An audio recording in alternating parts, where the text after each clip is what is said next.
It was an era when the only good shark was a dead shark, and when management and conservation were not on anybody's radar. I realized early in my career that people who spend their lives on the ocean have a wealth of experience, so I tapped into the skills and knowledge of fishermen. They bolstered our efforts and truly enhanced our research.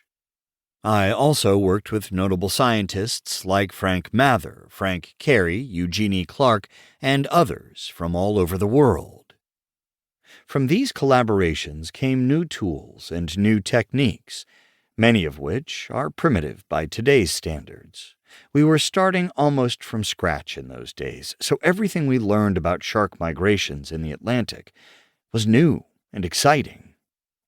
In 1966, the tagging program was transferred to a new National Marine Fisheries Service laboratory on the University of Rhode Island Bay campus. There, with staff biologists Chuck Stillwell, Wes Pratt, and Nancy Kohler, we began working closely with students and volunteers. As I look back, I realize now that working with students was perhaps the most rewarding aspect of my career. They came from all walks of life, and they all loved sharks.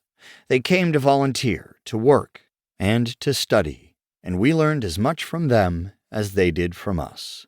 Over the years, students came and went. Some kept working on sharks, while others pursued careers as college professors, medical doctors, teachers, and marine biologists.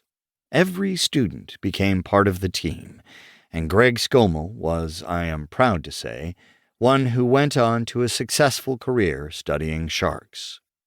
Collectively, we worked at sea and at shark tournaments. We processed samples, analyzed data, and wrote research papers. We went from being up to our elbows in the bodies of sharks to getting pounded by the ocean, crammed in a van, or smashed into a small hotel room. We didn't always get along, nobody does, but we got work done, and I know we produced a lot of shark science. In so many ways, the Shark Project was my extended family. We worked together, and often enough, we socialized together. Early on, Greg lived with my son Michael and an assortment of other characters just a block from my home. Like every graduate student, Greg wasn't paid much, so it was pretty typical for the boys to come over for dinner. My wife, Dee Dee, was the consummate mother, and she enjoyed cooking for the motley crew as we reveled in stories about sharks, fishing, and life. Those were happy times. Greg moved on to the state of Massachusetts in 1987. I thought it was a good move for him. He established the Massachusetts Shark Research Program, which became a mini version of my Apex Predators program.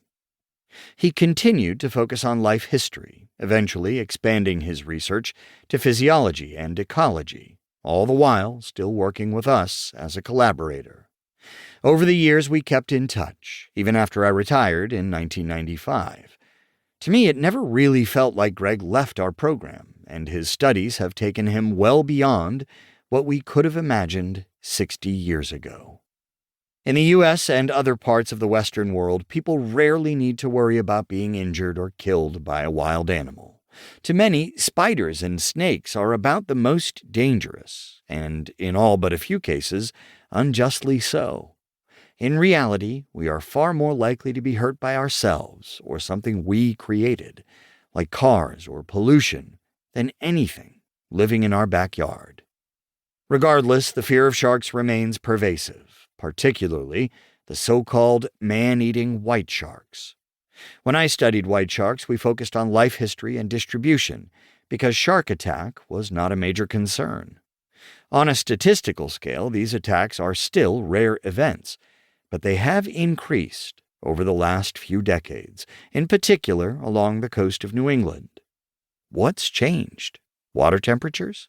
Prey distribution and abundance? More sharks? More people? Better reporting? Likely a bit of all these things. Can science explain these changes relative to any danger to humans, but also in the context of better understanding the biology of this species?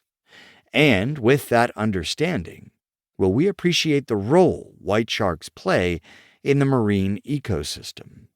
These are the questions tackled by Greg Skomal. Greg has been obsessed with the white shark since he was a child.